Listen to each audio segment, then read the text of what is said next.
হিমন্ত বিশ্ব শর্মা সংবিধান নামে শপথ গ্রহণ করে মুখ্যমন্ত্রী হয়েছে। সে বলে দিচ্ছে সংখ্যালঘুদের কাছে জমি বিক্রি করা যাবে না।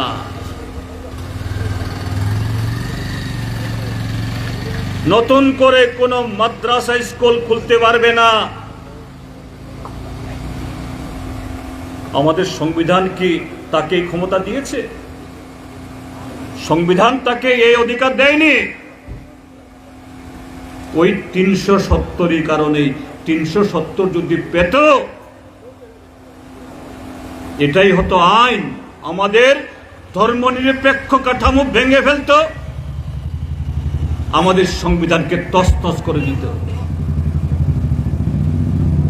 মানুষ শিক্ষা দিয়েছে। ৩৭০ পাওয়ার আস্ফালন ২৪০-এ থামিয়ে দিয়েছে।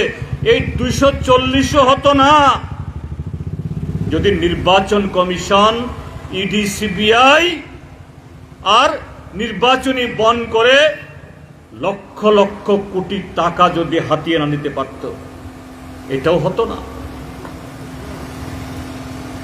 সময় ফুরিয়ে এসছে।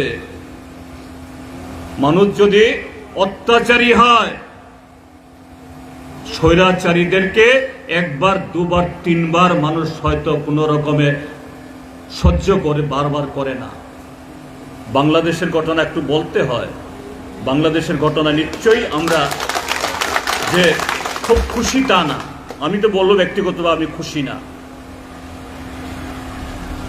কিন্তু অনিবার্য।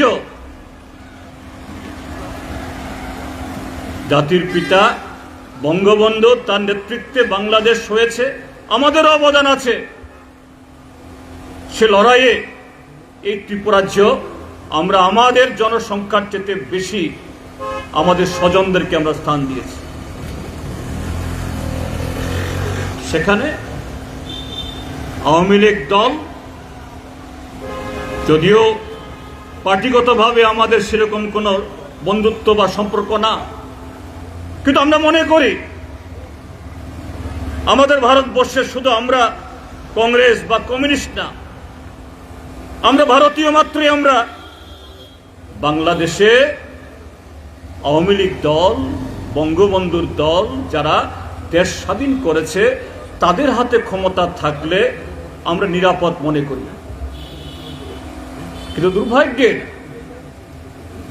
বিগত 15 বছরে, পরবর্তী 5 বছর, 10 বছর যেভাবে আমাদের দেশে মোদি যেমন ক্ষমতা কুক্ষিগত করার চেষ্টা করেছে, তাই হয়েছে।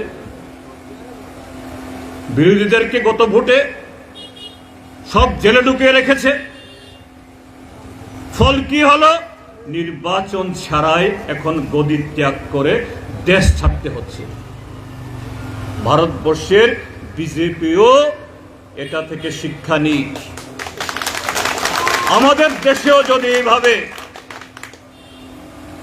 গণতন্ত্রকে যদি তারা অমর্যাদা করে, মানুষের অধিকারকে যদি বুলণ্ঠিত করে, এইভাবে মানুষের ভোট কেড়ে নেয়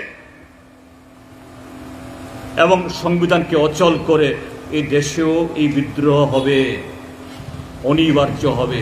এই দিন বেশি দূরে না। কাজী বন্ধুগণ,